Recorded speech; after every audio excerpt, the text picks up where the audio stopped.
Hasta aquí hemos visto ya en nuestro estudio acerca de la doctrina de la Trinidad, la divinidad del Hijo, nuestro Señor Jesucristo, la divinidad y personalidad del Espíritu Santo, y también la obra maravillosa que el Espíritu Santo realiza en favor de nosotros. Sin embargo, hay algunos pasajes problemáticos de los cuales sería bueno que dediquemos un tiempo, porque desafortunadamente los que están en contra de la doctrina de la Trinidad los han empleado para resaltar o tratar de demostrar de que Dios es uno en el aspecto numérico, negando la divinidad o la completa divinidad o coeternidad y cosustancialidad de Cristo con el Padre, así como del Espíritu Santo. Así que vamos a introducirnos en esos pasajes que tienen que ver con la preexistencia de Cristo, ya que hay tres posiciones fundamentales en contra de la Trinidad, precisamente por el hecho de que afirman de que Jesús no es coeterno, o sea que Jesús no existe desde la eternidad junto con el Padre, sino que hubo un momento en la eternidad que Cristo surgió, apareció, y ahí hay dos posiciones. La posición arriana, donde dice que Dios creó a Cristo y Cristo creó todas las demás cosas.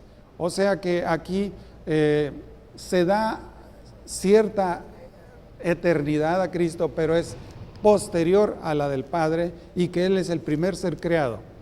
Otra posición que tiene que ver con la coeternidad de Cristo es más o menos la misma idea, que en algún momento de la eternidad el Padre engendró, no creó, engendró a Cristo. En otras palabras, le dan lo que llamamos cosustancialidad, o sea, es igual al Padre en aspecto de divinidad, un poco inferior obviamente, porque no es, ellos afirman el Padre mayor es que yo, dijo Jesús, y esa es la posición de ellos, pero tampoco le quieren dar la coeternidad. A ese grupo se le llama semi-arrianos. Aceptan la divinidad de Jesús como alguien con la misma naturaleza del Padre, pero inferior al Padre en cierto grado, y de la misma manera no lo aceptan de que sea igual, coeterno con el Padre. Así que tenemos esta posición. La posición liberal es la que niega absolutamente que Cristo haya existido antes de su nacimiento en este planeta. Para ese asunto vamos entonces primero a enfocarnos en la preexistencia de Cristo, que sería el primer problema, y después vamos a ver otros pasajes que están relacionados con este mismo problema de la coeternidad de Cristo y la consubstancialidad, o sea, igual que el Padre. Bueno, ya hemos establecido el problema y vamos entonces a ver, bueno, ¿qué tan importante es esto? Bueno, la importancia es que si negamos nosotros la coeternidad de Cristo con el Padre y con el Espíritu Santo, y negamos la cosustancialidad, o sea que son iguales, pues estamos derogando, estamos haciendo menos a Cristo, un Dios inferior, y entonces estamos cometiendo un grave pecado, porque no estamos dándole el reconocimiento que Cristo se merece, así como se merece el Padre. Así que, para este propósito, vamos a ver lo que el Antiguo Testamento nos dice en relación con la preexistencia de Cristo. Para ello vamos a invitarlos a que busquen con nosotros en el libro de Miqueas, capítulo 5, versículo 2, lo que nos dice allí la palabra de Dios. Dice Miqueas 5:2: pero tú, Belén Efrata, pequeña para estar entre las familias de Judá, de ti me saldrá el que será Señor en Israel, y sus salidas son desde el principio, desde los días de la eternidad. Aquí podemos ver que está hablando de que Jesús existía desde los días de la eternidad, y habla desde el principio, o sea que habla de una eternidad que no tiene principio, no tiene origen.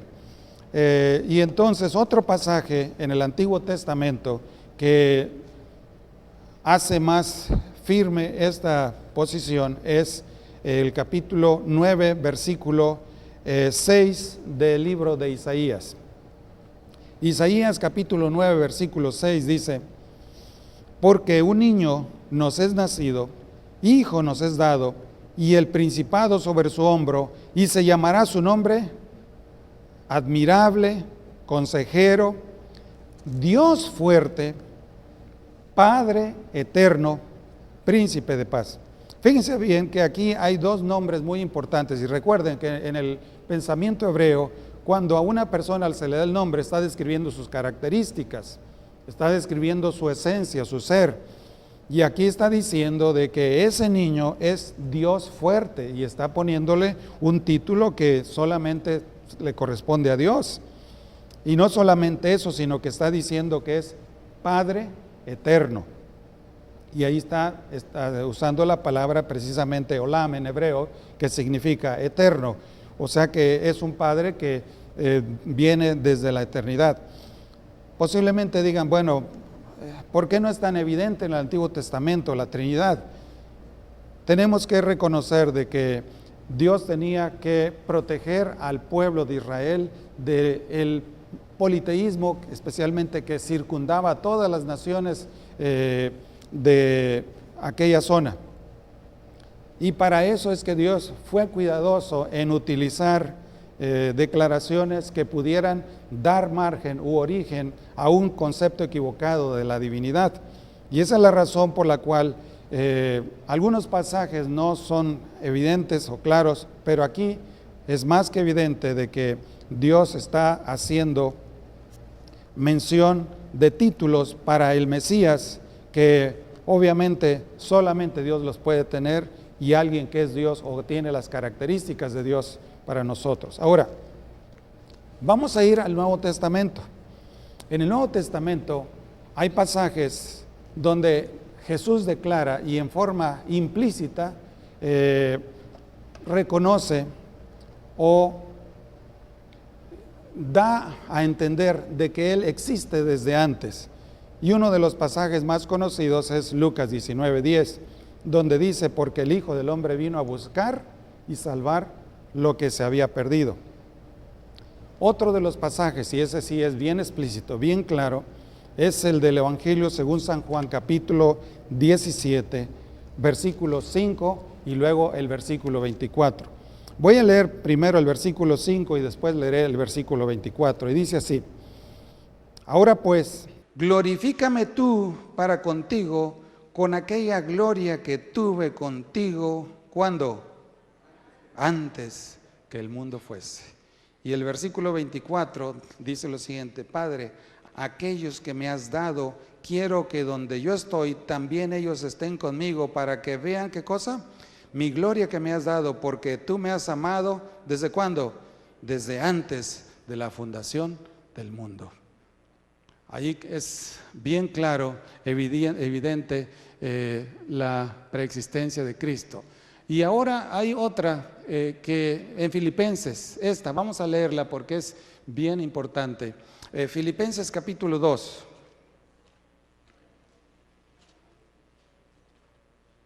Filipenses capítulo 2. Es bien claro porque dice aquí: haya pues en vosotros, desde el versículo 5, haya pues en vosotros este sentir que hubo también en Cristo Jesús, el cual, siendo en forma de ¿qué?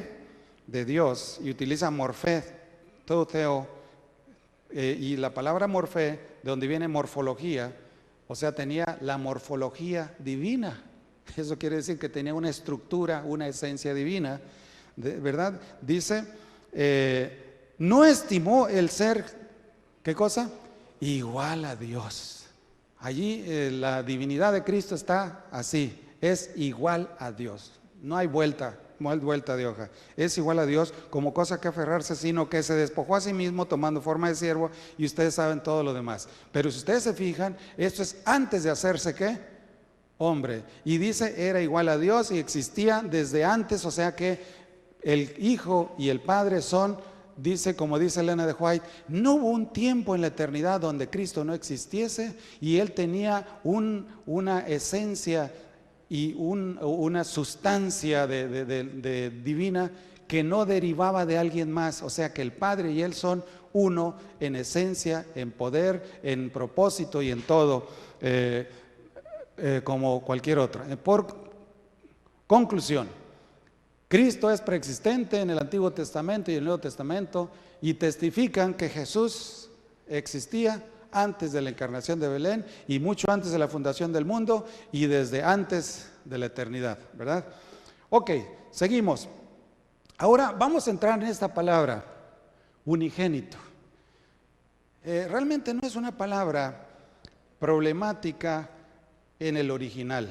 El problema lo crearon los traductores al idioma español y a otros idiomas. Monogenes. Vamos a declarar el problema.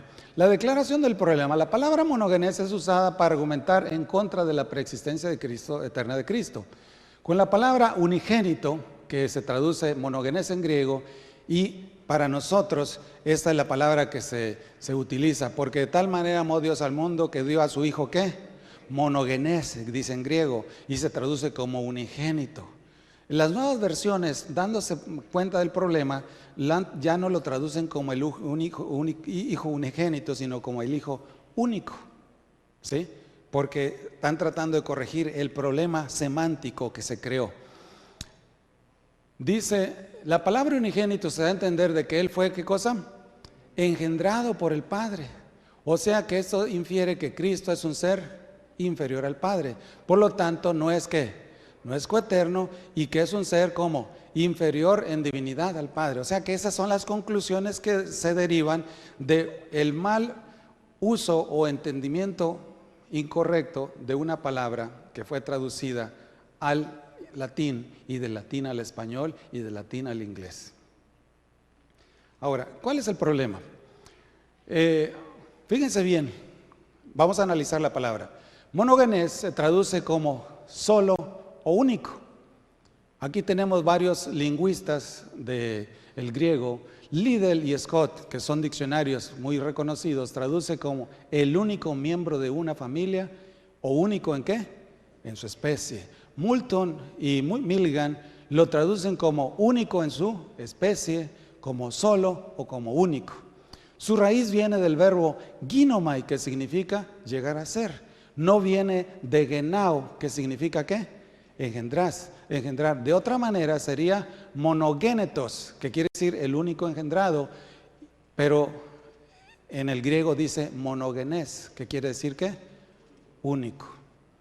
No sé si captan la palabra allí. Monogenes viene de un verbo ginomai, llegar a ser. Nada tiene que ver con engendrado. Nada tiene que ver con que en algún momento salió de algo. Dice, es el Hijo único, no hay otro.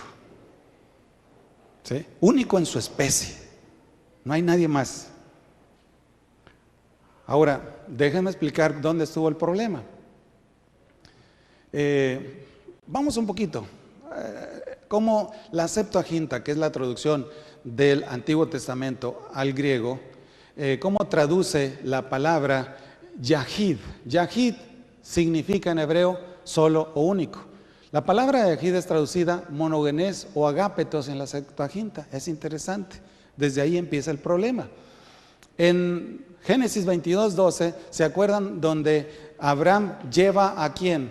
A Isaac a sacrificar, y se le llama tu Yahid, tu único hijo de Abraham, tu hijo único, ¿verdad? Y ahí vamos a entrar en otro concepto, ¿verdad? Porque ahí sería único en tu especie, porque Abraham tuvo muchos hijos. Tuvo ¿a quién? A Ismael, y después se casó con Centura, ¿y qué? Tuvo un resto más. Pero ¿por qué se le llama a Isaac Yahid? Porque era único en el sentido de su especie, porque de él era el hijo de ¿qué? De la promesa. Por eso era monogenes. Y por eso, en ese sentido, la Septuaginta, para diferenciarlo, porque no era el único, lo tradujo como ¿qué? Agapetos, como tu hijo amado. ¿Sí? Y hay varios textos. Por ejemplo, la hija de Jefté era su hija ¿qué? Su hija Yahid. En Salmo 25:16, Señor, aquí estoy Yahid. Es una expresión del salmista para decir, Señor, me quedé ¿qué? Solito, me abandonaron. Esa es la expresión. Para eso se utiliza el término Yahid. En conclusión, pues está usado para la idea de único en su especie, más que la idea de ¿qué? De engendrado. Ahora, ¿cómo se utiliza en el Nuevo Testamento? Vamos a ver cómo la utilizan los apóstoles en el Nuevo Testamento. Se encuentra la palabra monogenes 9 veces en el Nuevo Testamento. 5 se aplican a Jesús y 4 se aplican a otras personas que no son como Jesús. Aplicados a otras personas se encuentra Lucas 7:12. A ver, vamos a ver. Son 4 ejemplos interesantes. Uno, Lucas 7:12.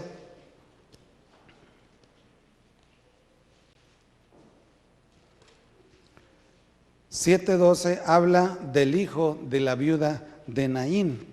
Cuando llegó cerca de la puerta de la ciudad, iba Jesús con los apóstoles. He aquí que llevaban a enterrar a un difunto monogenes de su madre, la cual era viuda. Ahí, ¿cómo se traduce? Hijo único, no se traduce unigénito, ¿verdad? ¿También se traduce como unigénito? Ok, pero el concepto es el hijo ¿qué? Único, no hay más, no tenía ningún otro más. En ese sentido es monogenes, no que fue engendrado, sino que era ¿qué? ¿Cómo? Correcto, porque ese es el sentido. No es el único, bueno, en ese sentido, único engendrado, pero único ¿qué? En su especie, ¿verdad? Ahora, Lucas 8:42 está también refiriéndose a la hija de Jairo, que dice que tenía una hija ¿qué? Una hija monogenes, o una monogenes, ¿verdad? Refiriéndose que era la única hija que tenía. En Lucas 9:38, fíjense bien, allí se utiliza en un sentido diferente. Lucas capítulo 9, versículo 38. Dice, he aquí un hombre de la multitud clamó diciendo, Maestro, te ruego que veas a mi hijo, pues es el monogenes que tengo. ¿Qué quiere decir ahí? Pues es el más amado, no tengo más. Es y en el sentido de único, por amado, querido, eso, ¿verdad? Y en Hebreos 11:17, hablando de Isaac, ustedes saben que Isaac no era, como ya lo mencionamos, el hijo ¿qué?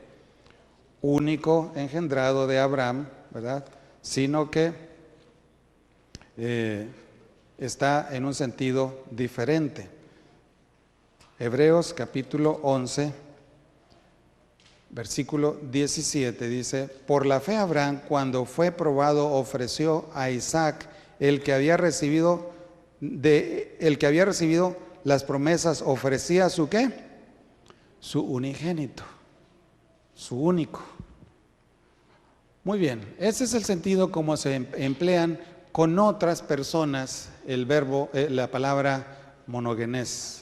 Ahora vamos a hablar de los términos usados o aplicados a Cristo. Son 5 veces se utiliza la palabra monogenes.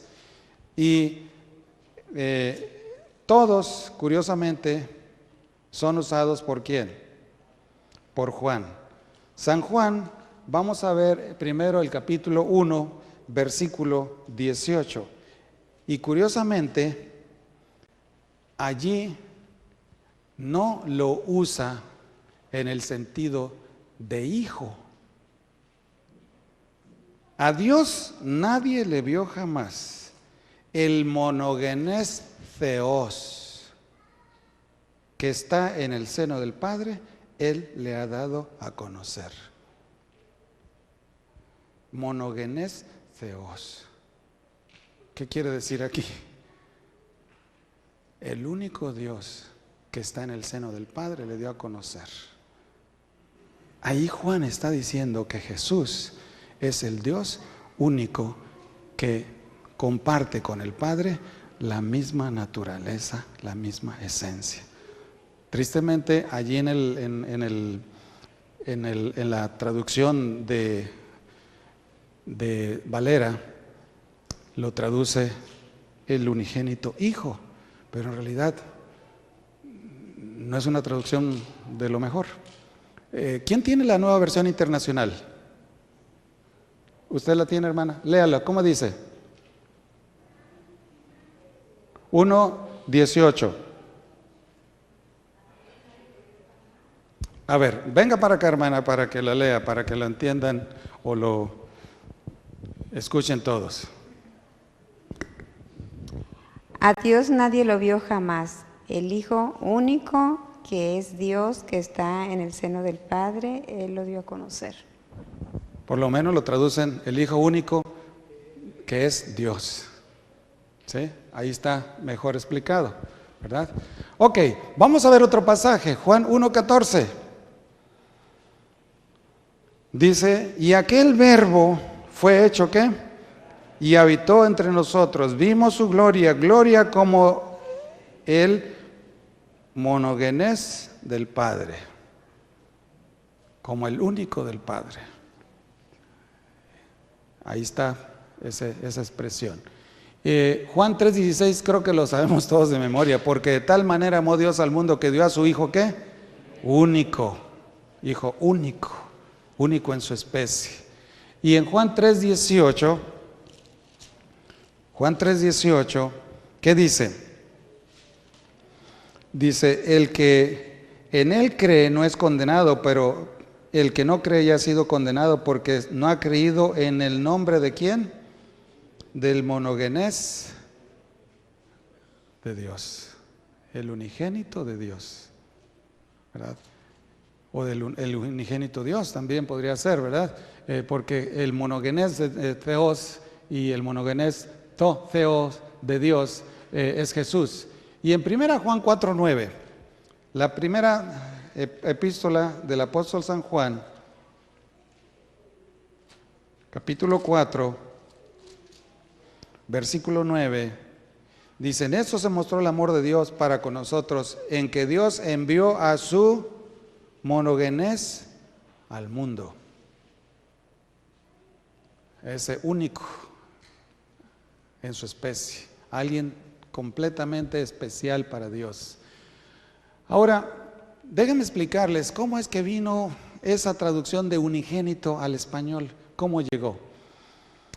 Jerónimo, que fue el que tradujo del hebreo al latín, hizo una traducción del hebreo al latín que se conoce como la Vulgata o la Vulgata latina. Él dedicó 28 años de su vida viviendo en Belén para traducir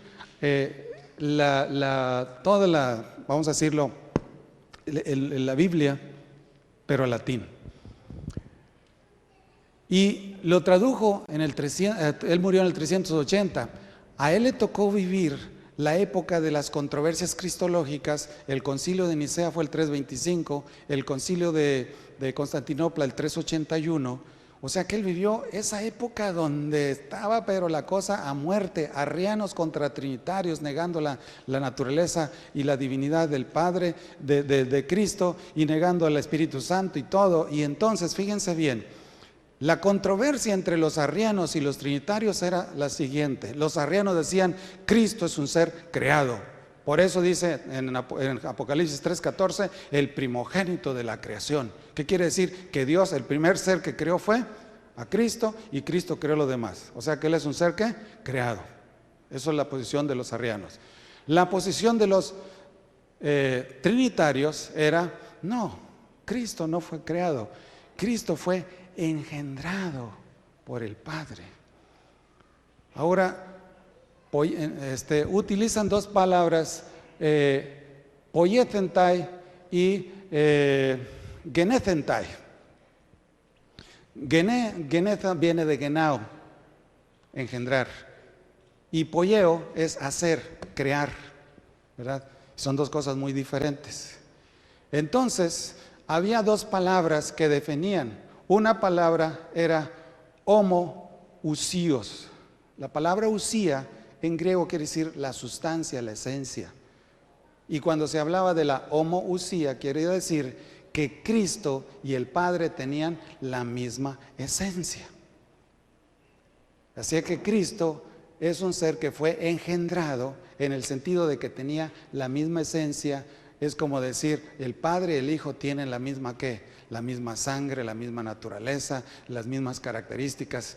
Son uno en el sentido de que uno es engendrado y tienen todas las características. Si es un ser creado, no hay una relación entre el creador y la criatura. Ese era el problema de los arrianos con los trinitarios. Entonces, los padres capadocios trataban de enfatizar de que Cristo tenía la misma ¿qué? Esencia del Padre, usando el término engendrado, genetenta. Y estaba la idea de los arrianos que decían que Cristo había sido ¿qué? Poiétenta. Ellos, los arrianos, no decían que Jesús era homoousios, que quiere decir de la misma naturaleza, sino decían homoioi ousios, porque homoioi en griego significa semejante. Ahora, sí, para que vean la diferencia, busquen Filipenses capítulo 2, ahí donde habla de que Cristo y su relación con el Padre, allí está algo muy interesante que quiero que noten, y eso aclara mucho sobre la naturaleza humana de Jesús. Dice en Filipenses capítulo 2, versículo 6, el cual, siendo en forma de Dios, no estimó el ser, ¿qué cosa? Igual a Dios, ya dijimos, Cristo es igual a Dios, pero vamos a seguir leyendo. Dice, sino que se despojó a sí mismo tomando la forma de siervo, hecho, ¿qué cosa? Semejante, homoió, semejante, ton antropon, semejante a los hombres. Dice que Dios creó el hombre a su imagen y a su ¿qué? Semejanza. No participa de la esencia divina, somos criatura. Entonces los arrianos decían, Cristo fue, ¿qué cosa? Creación de Dios, por lo tanto no participa de la esencia, Él es homoiócenta, ha sido, es semejante, es homoiousios, esencia parecida pero no igual. Y aquellos, los trinitarios decían, no, es homoousios. La única diferencia era una palabrita miserable allí, ¿verdad? Una I. Y eso hacía toda la diferencia. Cristo es igual al Padre o parecido al Padre. Uno decía, no, Cristo es parecido al Padre porque fue creado, es un ser creado. Y otro decía, no, Él es igual al Padre, de la misma esencia del Padre. Esas eran las controversias que por prácticamente 100 años quería decir uno que es igual a ¿quién? Al Padre. El Hijo unigénito quería decir que era ¿qué? Igual al Padre. Ese es el sentido que se le daba en aquel tiempo. Desgraciadamente, con el tiempo, esa palabra llegó a ser engendrado del Padre, y ya como que da una idea ¿qué? De inferior. Cuando esa no era la idea del traductor original, ni la idea de las controversias que estaban entre los arrianos y los trinitarios. Y por esa razón, ¿verdad? El término unigénitos al español pasó como génito y en inglés only begotten, ¿verdad? El único engendrado. Así que monogenes es un término usado para Jesús en el sentido que Él es el único hijo en su especie, porque es igual a ¿quién? Igual al Padre. Por lo tanto, monogenes es usado para referirse a Cristo como coeterno, de la misma naturaleza, poder y autoridad que el Padre. Así es que en lugar de decir que Cristo es un ser inferior, esa palabra cuando se utiliza en la Biblia, se utiliza para enfatizar que es igual en misma naturaleza, coeterno, la misma esencia y con los mismos atributos ¿de quién? De Dios. ¿Quedó claro? Ok. Ahora vamos a otra palabra. Esta palabra puede traer problemas, pero cuando la entendemos dentro del contexto general, es sencilla de entender. La palabra primogénito, en griego protótokos, viene de tikao, engendrar, ¿verdad? Aquí está el primer nacido, el primer engendrado, y protos es el primero en griego, ¿verdad? Ahora, vamos a leer el texto problema. El texto problema se encuentra ahí en Colosenses capítulo 1, versículo 15.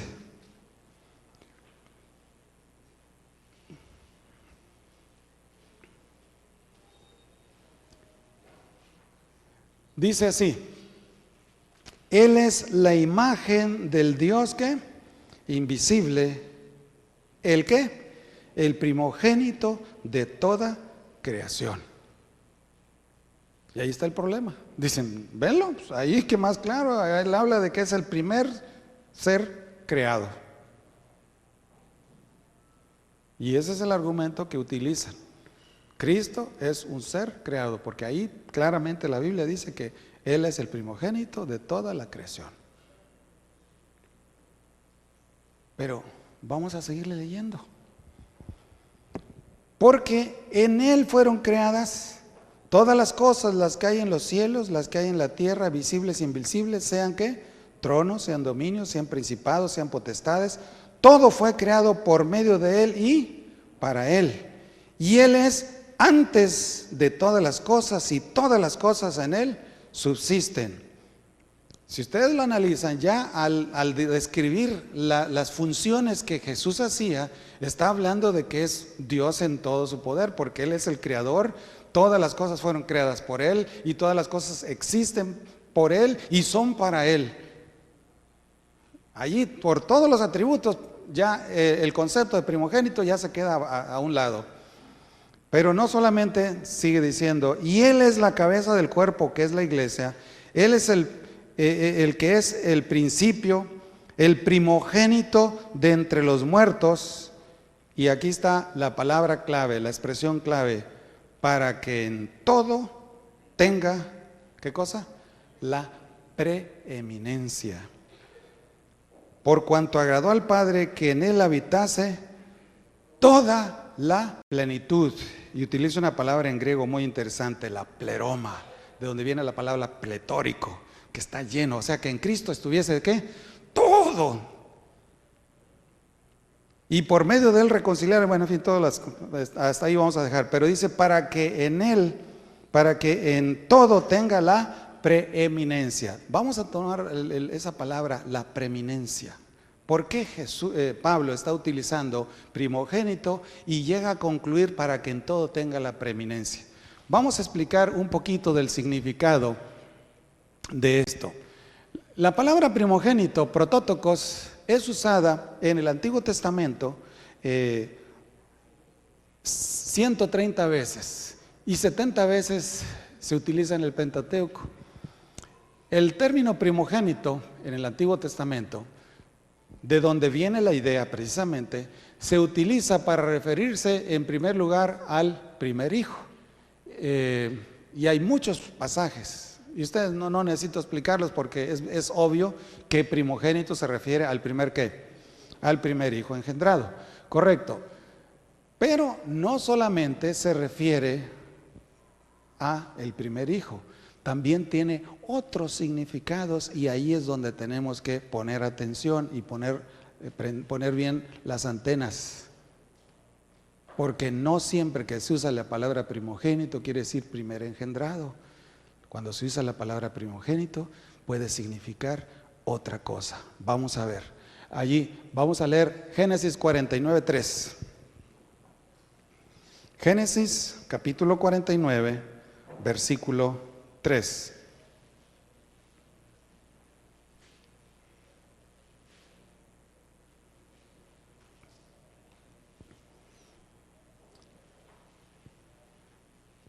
Está Jacob reunido con sus hijos, está dándole la bendición y empieza con Rubén.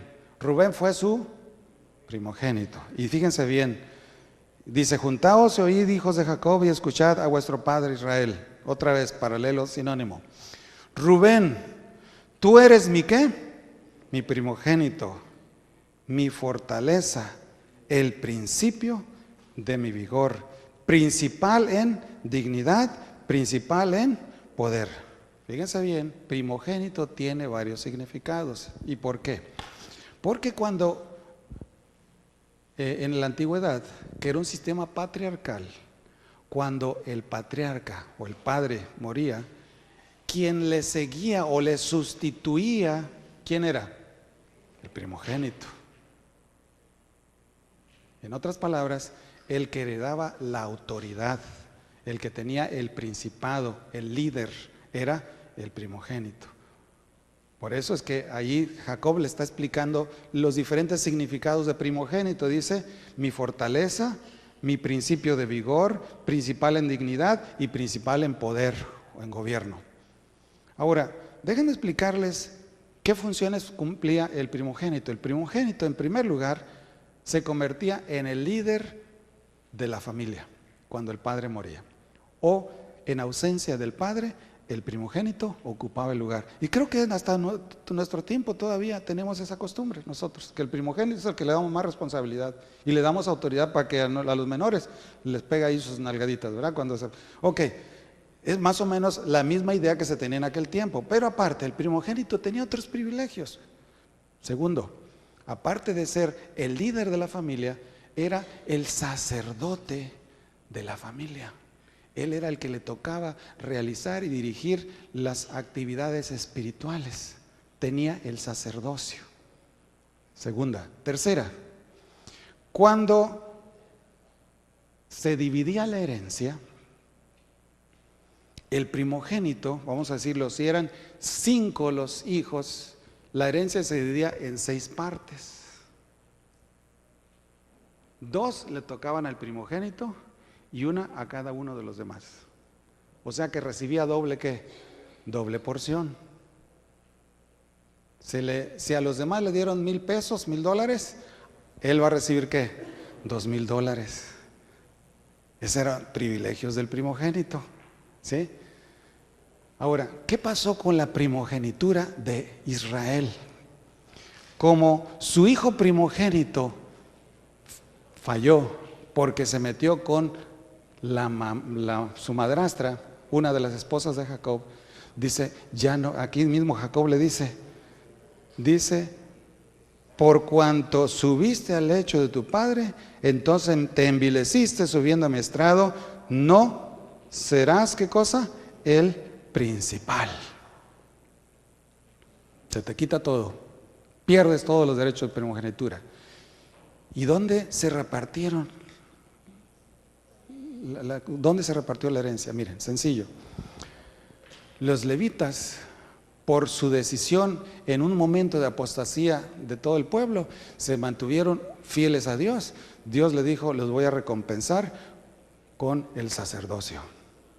Y por eso los levitas fueron los que obtuvieron el privilegio de la primogenitura del sacerdocio. Los de Judá. Y aquí mismo, fíjense bien, aquí ya en el versículo, hablando de Judá, dice aquí, versículo 9, desde el 8, Judá, te alabarán tus hermanos, tu mano en la seguridad de tus enemigos, y los hijos de tu padre, ¿qué cosa? Se inclinarán a ti. Y versículo 10, no será quitado el cetro de Judá ni el legislador de entre sus pies hasta que venga Shiloh, y a él se congregarán todos los pueblos. ¿A quién le dio el derecho de gobernar? A Judá. Por eso de ahí vienen los príncipes, de ahí salió David y de ahí salió Cristo, porque él tenía el derecho de mando, el principado. ¿Y a quién le tocó doble porción? A José. Jacob le dice, no van a ser tus hijos. Simeón y Efraín van a ser mis hijos y ellos van a recibir doble porción. Por eso es cuando se dividieron las tribus, la tribu de Leví no tomó porción y la porción que le tocaba a Leví se la dieron a Manasés y la otra se la dieron a Efraín. ¿Por qué? Porque a José le tocaron dos partes que era parte del derecho de primogenitura. ¿Ven cómo se dividió todo? Bien, pero Cristo se le llama que es el primogénito porque Él, dice, tiene la preeminencia. ¿Tiene el qué cosa? El liderazgo. No en el sentido de ser el primero, sino más bien es ser el qué, el principal, el único con autoridad. Pero vamos a seguir adelante, ya que hablemos un poquito de esto, ¿verdad? Se habla de dignidad o autoridad, ¿verdad? La dignidad o autoridad que tiene el Hijo, acuérdense que tiene tres privilegios. Primero, ¿qué? Autoridad. Segundo, sacerdocio. Y tercero, doble porción. Ahora se utiliza no solamente, como dicen, para el primero de los nacidos. Vamos a ver otros usos de primogénito. Vamos a ver, por ejemplo, Job 18, 12 y 13. Job capítulo 18, versículos 12 y 13.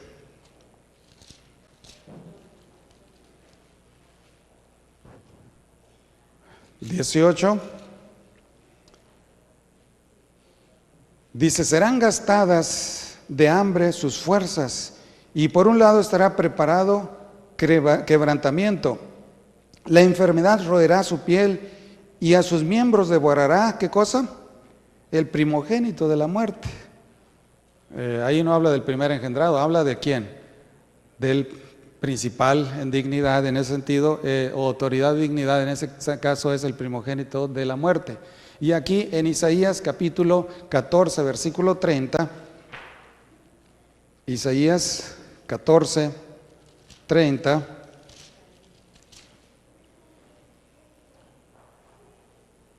dice, y los primogénitos de los pobres serán apacentados y los menesterosos se acostarán confiados, mas yo haré morir de hambre tu raíz y destruiré lo que de ti quedare.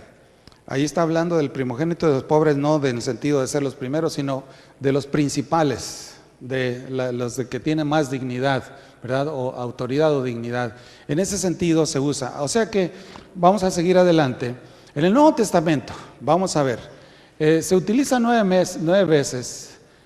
4 se refieren al nacimiento físico de Jesús, ya los conocemos, Mateo 1:25, Lucas 2:7, Hebreos 11:28 y 12:23. Todos hablan de Jesús como el primogénito, el nacido de María, ¿verdad? Pero vamos a ver otras 5 veces que se utilizan en relación con Jesús y vamos a ver en qué sentido se utilizan. Vamos a ver Romanos 8:29. Romanos capítulo 8, versículo 29.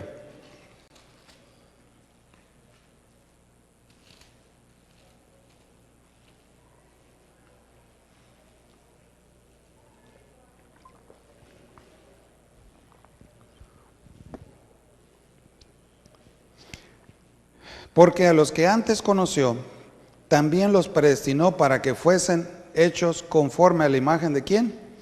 De su Hijo, para que Él sea, ¿qué cosa? El primogénito entre muchos hermanos. ¿Qué quiere decir allí? Primogénito quiere decir, primero ¿en qué? En dignidad, entre muchos hermanos, porque no son hermanos carnales. Dice, fueron predestinados por Dios para que Jesús fuese el primogénito, el primero entre muchos hermanos, primero en dignidad, primero en autoridad. Vamos a ver otro, Colosenses, Apocalipsis 1:5. Apocalipsis 1:5.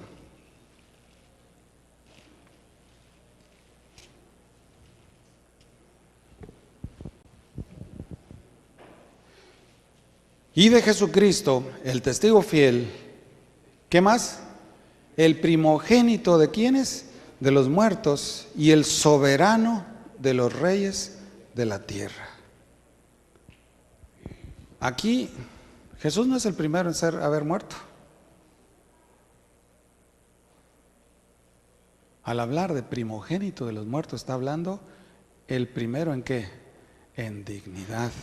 ¿Por qué? Porque Él resucitó por sí mismo. Ningún ser humano había resucitado por sus propios poder o por su capacidad? Solo ¿quién? Solo Cristo. Y en ese sentido es el primogénito, el primero en dignidad, en preeminencia. Ahora vayamos al pasaje, ya que hemos entendido y visto los diferentes conceptos de primogénito, vayamos otra vez al pasaje que analizamos, Colosenses capítulo 1.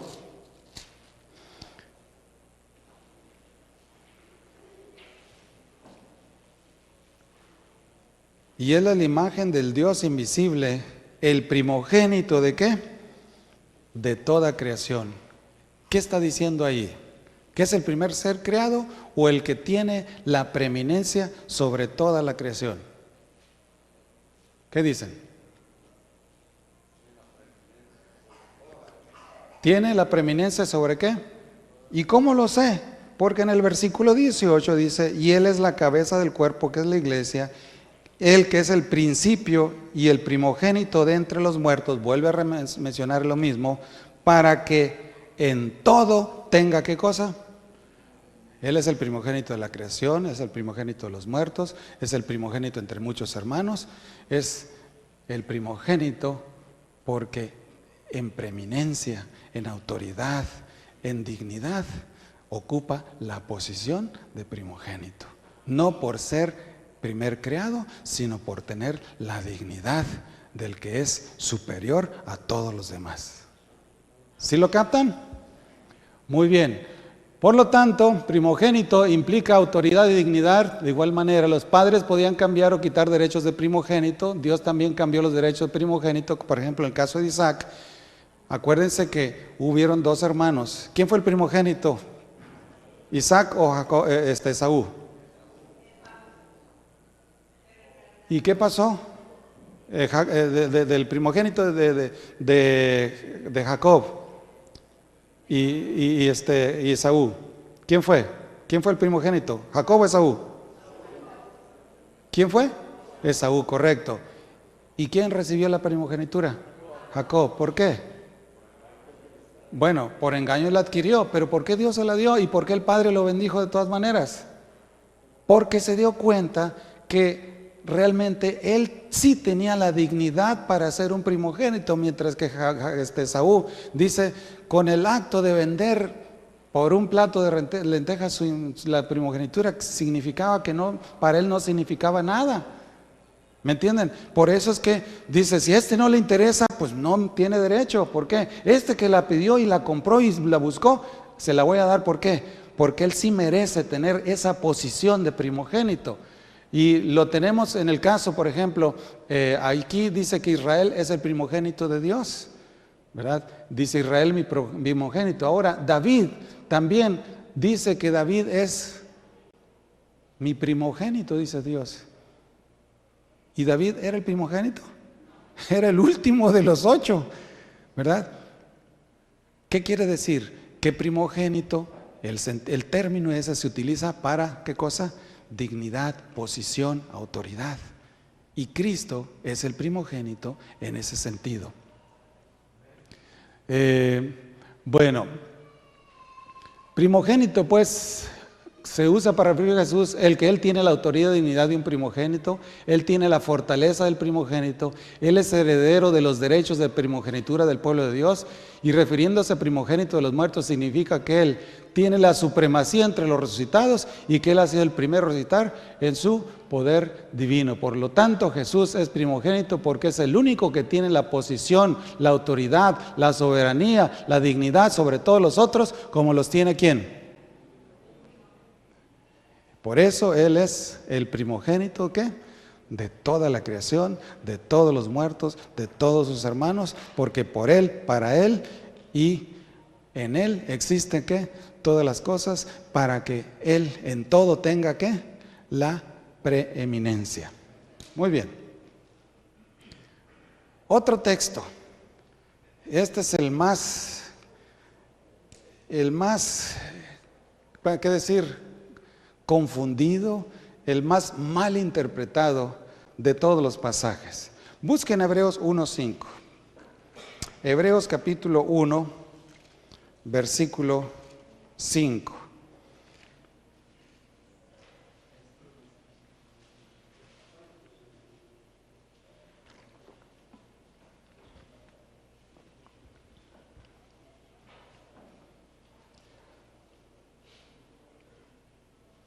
Porque ¿a cuál de los ángeles dijo jamás, mi hijo eres tú, yo te he engendrado hoy?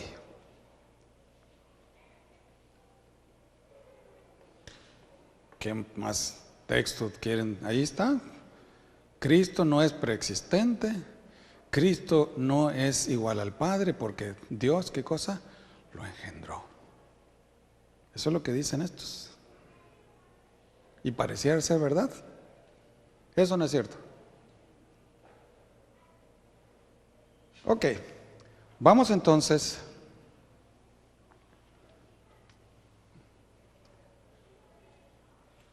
esta declaración es una cita de un salmo, el Salmo 2. Vamos a leer el Salmo, ¿sí? Porque hay que buscar el contexto. Y el Salmo 2 es uno de los salmos más citados y usados por los apóstoles en el Nuevo Testamento.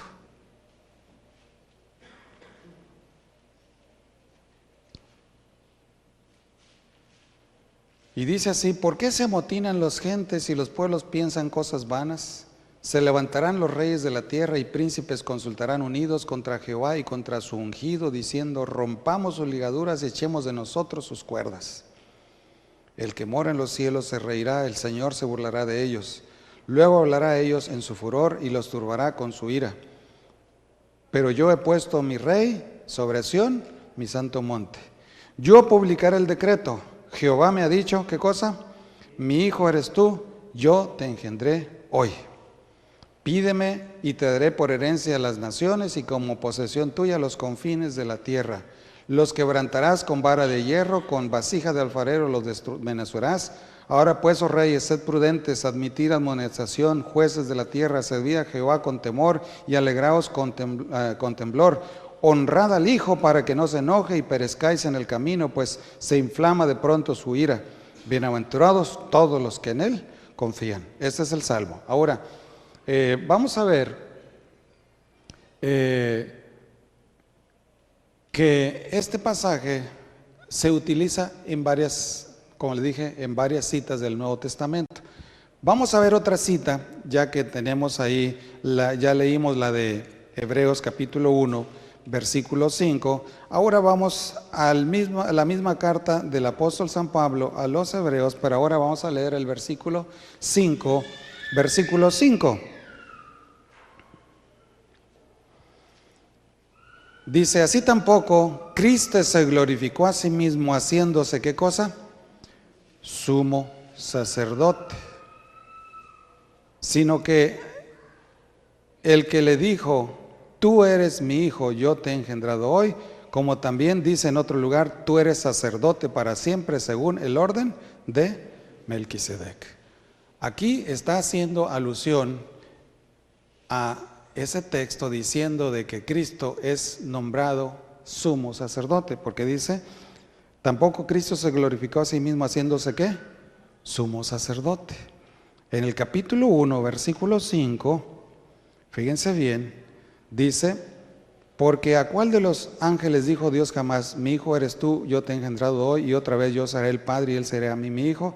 Y otra vez, cuando introduce al primogénito en el mundo, dice ¿qué cosa? Adórenle todos los ángeles de Dios. Dos eventos aparentemente, uno donde dice que a Cristo, dice yo te he engendrado hoy, adórenle todos los ángeles de Dios. Aquí está hablando de que a Cristo se le está dando la autoridad o el gobierno, y por eso es que se está diciendo adórenle todos los ángeles de Dios. Y en el capítulo 5 está diciendo que se le ha nombrado ¿qué? Sumo sacerdote. Ok, hay dos elementos importantes ahí. Vamos a seguir adelante. Ahora Hechos capítulo 13, versículo 33. Vuelve a citar el mismo pasaje de los Salmos. Hechos capítulo 13, versículo 33.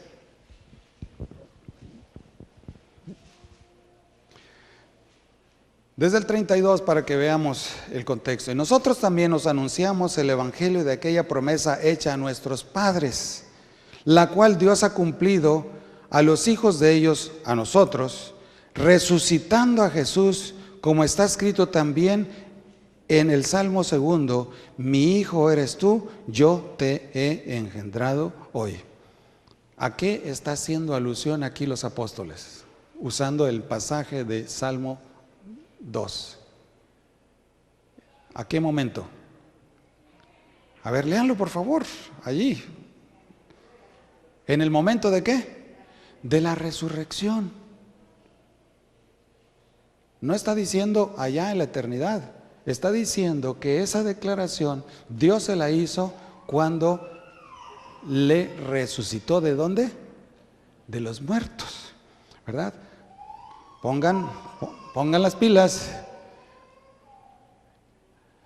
Yo publicaré el decreto. Jehová me ha dicho, mi hijo eres tú, yo te engendré hoy. Dice el Salmo, ¿verdad? Déjenme explicarles y vamos al Salmo 2. Ya con ese contexto que les hemos presentado, vamos al Salmo 2. Sí.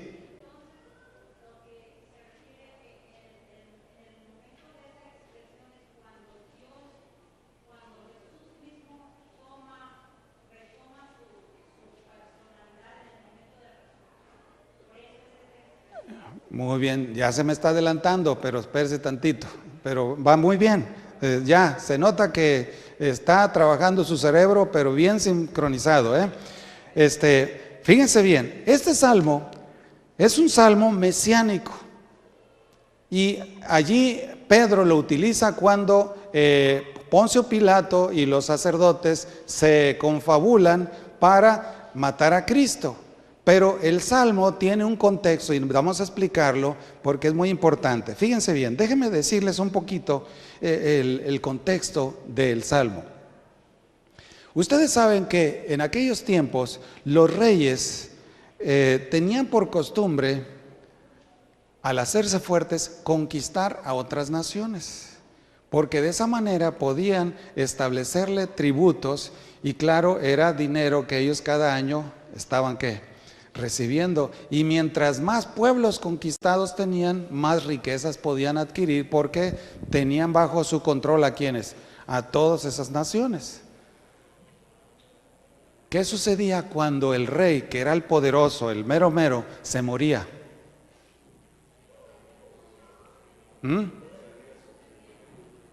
Bueno, sucedía el primogénito.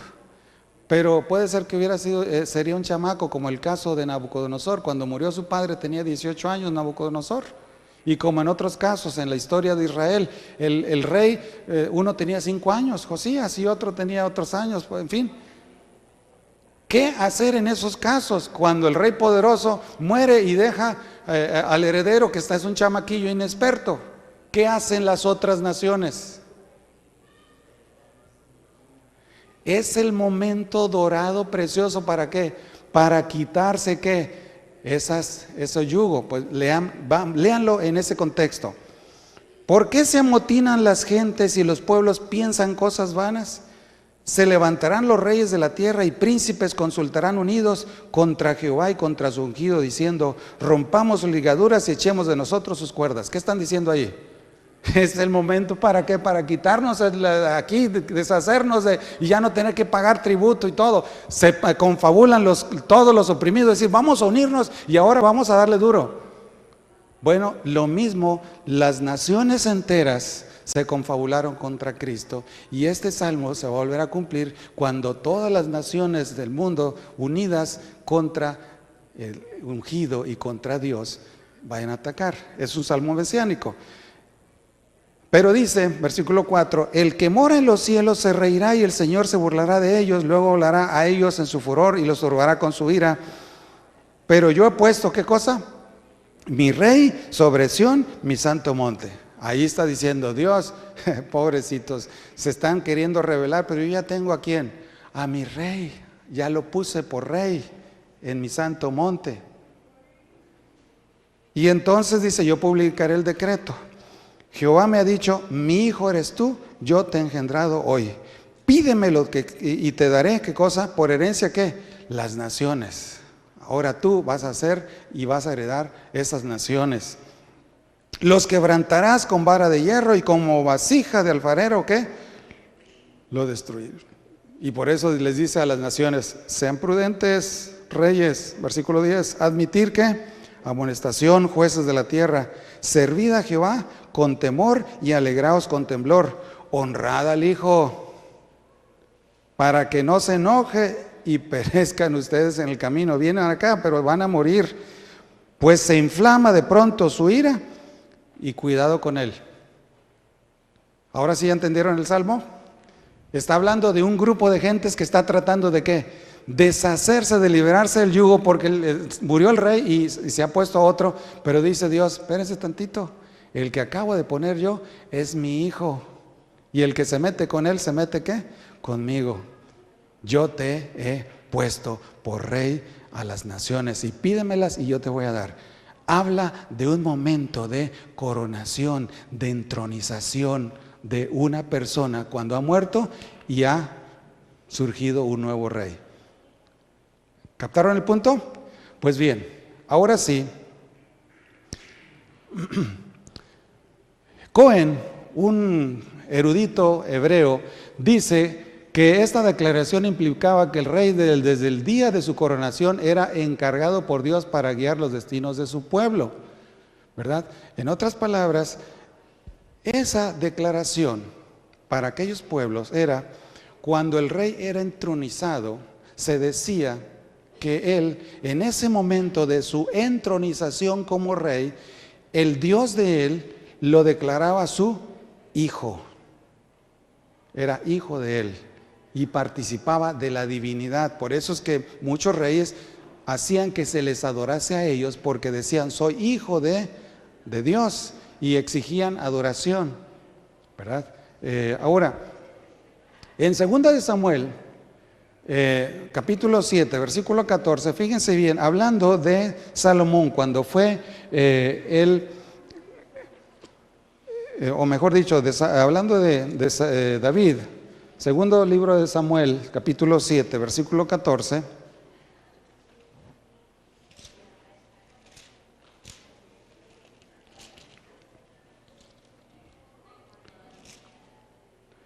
dice, yo le seré a él padre y él me será a mí hijo.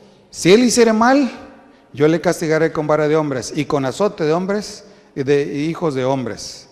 Pero mi misericordia no se apartará de él como la aparté de Saúl, al cual quité delante de mí. Y será firmada su casa y su reino para siempre delante de tu rostro, y tu trono será eternamente estable. Ahí está hablando dándole una promesa, hizo un pacto con David. Le dice, mira, tu descendencia va a reinar siempre, eternamente. Todo rey que yo ponga va a ser como si fuera ¿qué? Mi hijo. Lo voy a castigar, pero mi misericordia nunca la voy a apartar de ti. Y esa es una promesa después de la coronación que se le hace a David. Y entonces dice allí, cuando tus días sean cumplidos y duermas con tus padres, yo levantaré después de ti a uno de tu linaje, el cual procederá de tus entrañas, y afirmaré su reino. Él edificará mi casa a mi nombre, y yo afirmaré para él trono, para siempre el trono de su reino. Yo le seré a él, ¿qué cosa? Padre, y él será a mí hijo. La misma expresión. Si él hiciere mal, yo le castigaré como vara de hombres y con azote de hijos de hombres. Pero mi misericordia no se apartará de él como la aparté de Saúl, al cual quité delante de ti, y será firmada tu casa y tu reino para siempre delante de tu rostro, y tu trono será estable eternamente. Esa es la promesa que Dios le hizo a David. En el contexto de la epístola de los Hebreos, que ya leímos el pasaje, mi hijo eres tú, yo te he engendrado hoy, lo que el apóstol al escribir, y lástima que no tenemos tiempo, pero lean la epístola mirándola de esa perspectiva, la epístola a los Hebreos el centro de la argumentación que el escritor de Hebreos está tratando de presentar es que Cristo es superior a todos. Es superior, en primer lugar, a los ángeles. Es superior a Moisés. Es superior a Josué, que los introdujo a Canaán. A Moisés, que los sacó de Egipto. Es superior a Aarón, que era el sumo sacerdote. Es superior al santuario y al pacto que hizo. Y es superior a todos los sacrificios. O sea que en todo Jesús es superior. ¿Por qué? Porque Él es el Hijo. Moisés, dice, es el que construyó el santuario, pero Cristo es superior al santuario porque a Él se le adoraba en el santuario. En fin, ahora, yo te he engendrado hoy no se aplica al nacimiento físico, sino una declaración que se aplica al momento cuando Cristo es coronado como Rey. En Hebreos 1:5 y como sumo sacerdote, ¿se acuerdan que leímos que uno es mi hijo eres tú y yo te he engendrado hoy? Se aplica y dice, adórenle todos los ángeles de Dios y se sienta en tu trono Dios por los siglos de los siglos. Se habla de un momento de entronización de Cristo, cuando después de la resurrección, Él en el cielo es declarado Rey y después ahí mismo es declarado sumo sacerdote. Porque por eso se le llama que Él es de acuerdo al orden de Melquisedec. Melquisedec era sacerdote del Dios Altísimo y rey también ¿de dónde? De Salem. Así que Cristo tenía una doble función. Era rey, pero a la vez era ¿qué? Sacerdote. Por eso es que allí en 1:5 se habla que fue coronado rey y en el 5:5 habla de que recibió también el sumo sacerdocio, recibió 2 cargos después de su resurrección. Ahora, ¿en qué momento Cristo fue coronado? En varias ocasiones se le trató de coronar aquí cuando estaba en la tierra, ¿se acuerdan? Y una de ellas fue precisamente Judas, fue el que andaba movilizando todo para obligar a Jesús que aceptara que lo nombraran o le hicieran rey. Él nunca aceptó. Ahora la pregunta es, ¿cuándo fue coronado rey? ¿Cuándo sucedió este evento? Bien, fíjense bien, ahí vamos a leer otra vez Hechos capítulo 11.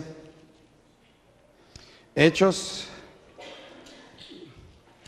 capítulo 13.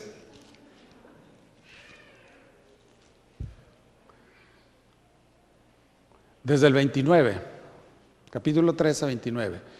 Y habiendo cumplido todas las cosas que de él estaban escritas, quitándolo del madero, lo pusieron ¿en dónde? En el sepulcro. Mas Dios, ¿qué hizo? Le levantó de los muertos y él se apareció durante muchos días a los que habían subido juntamente con él de Galilea a Jerusalén, los cuales ahora son sus testigos ante el pueblo. Y nosotros también os anunciamos el evangelio de aquella promesa hecha a nuestros padres, la cual Dios ha cumplido a los hijos de ellos, a nosotros, resucitando ¿a quién?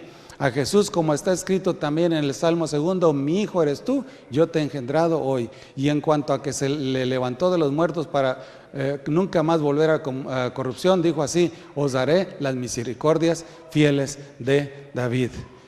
¿Se acuerdan de la promesa que Dios hizo a David de que tu reino nunca se le quitará a nadie y será para siempre? Pues bien, se cumplieron en Cristo. Cuando Cristo resucitó, Cristo es coronado rey, pero en el cielo. Y entonces el reinado que Dios le había prometido a David, ahora Jesús lo toma y Dios dice, mi hijo eres tú, yo te he engendrado hoy. En este momento te estoy nombrando rey, de acuerdo a las promesas que yo le hice a David. Y eso es lo que están diciendo los apóstoles. No están diciendo en la eternidad Dios lo creó, están diciéndolo que se cumplió la promesa resucitando a Jesús, diciendo lo que dice el Salmo 2, mi hijo eres tú, yo te he engendrado hoy. Y aquí dice, inclinad vuestro oído y venid a mí, oíd y vivirá vuestra alma y haré con vosotros pacto eterno, las misericordias firmes a David. He aquí que yo lo di por testigo a las naciones, por jefe y por maestro de las naciones. Isaías 55 está diciendo precisamente lo que Dios le prometió allá en 1 de Samuel, lo vuelve a repetir en Isaías. Y Saldrá una vara del trono de Isaí, un vasto gorotañar de sus raíces, y reposará sobre el espíritu de Jehová, espíritu de sabiduría, de inteligencia, de espíritu de consejo y de poder, espíritu de conocimiento y temor de Jehová, y le hará entender diligente en el temor de Jehová. No juzgará según la vista de sus ojos, ni arguirá con los que oigan sus oídos, sino que juzgará con justicia a los pobres y arguirá con equidad por los mansos de la tierra, y irá a la tierra con la vara de su boca, y con el espíritu de sus labios matará al impío, y será la justicia cinto de sus lomos y fidelidad ceñidor de su cintura. Si ustedes se fijan, está hablando de el reino dado a Cristo, el reino de David, las promesas que hizo Dios a David, y acerca de su Hijo nuestro Señor Jesucristo, que era del linaje de David según la carne, que fue declarado Hijo de Dios con poder por el Espíritu de santidad. ¿Por qué cosa? Por la resurrección de entre los muertos. Para nada se utiliza que en la eternidad fue creado, sino en el momento de su ¿qué? Resurrección. Yo te he engendrado hoy, se refiere al momento cuando Cristo asciende, dice, por lo cual la supereminencia, grandeza, su poder, para que nosotros los que creemos según la operación del poder de su fuerza, la cual operó en Cristo, resucitando a los muertos, sentándole a su diestra, ¿dónde? En los lugares celestiales, lo entronizó. Y sobre todo principado y autoridad y poder y señorío, y sobre todo nombre que se nombra no solo en este siglo, sino también lo venidero. Ahí está, después de la resurrección, Cristo es entronizado y es declarado Hijo de Dios con poder. Y sometió todas las cosas bajo sus pies y le dio por cabeza sobre todas las cosas a la iglesia, la cual es su cuerpo de plenitud de aquel que lo llena todo en todo. Conclusión, Cristo después de su resurrección ascendió al cielo, donde fue ungido y coronado como ¿qué? Como rey y sumo sacerdote. Desde ese momento Él está reinando hasta que termine su obra de redención. Por lo tanto, yo te he engendrado hoy no se refiere a la creación de Cristo en algún momento de la eternidad, sino al momento de su coronación después de su obra redentora. Cristo es rey, es sacerdote. Yo te he engendrado hoy no se refiere a un momento de la eternidad, se refiere al momento cuando Cristo fue coronado, ¿dónde? En los cielos, y está sentado, y Dios le dijo, siéntate a mi diestra hasta que ponga ¿qué? A todos tus enemigos bajo tus pies. Y Dios está esperando ese momento, y ese momento glorioso va a venir muy pronto, cuando Jesús vendrá a reclamar a los suyos y a decir, despertado todos los que están muertos, descansando en el polvo de la tierra, porque Dios va a cumplir las misericordias fieles a David, que todos los que crean en Jesús no se pierdan, sino que tengan vida eterna. Yo acepto y alabo al Señor mi Dios, alabo al Señor Jesucristo y adoro y alabo al Espíritu Santo, porque todos ellos están haciendo e hicieron algo maravilloso por mí y no merecen más que mi adoración, mi alabanza, y la gloria sea para ellos hoy y siempre. ¿Cuándo dicen amén? Amén. Que Dios les bendiga.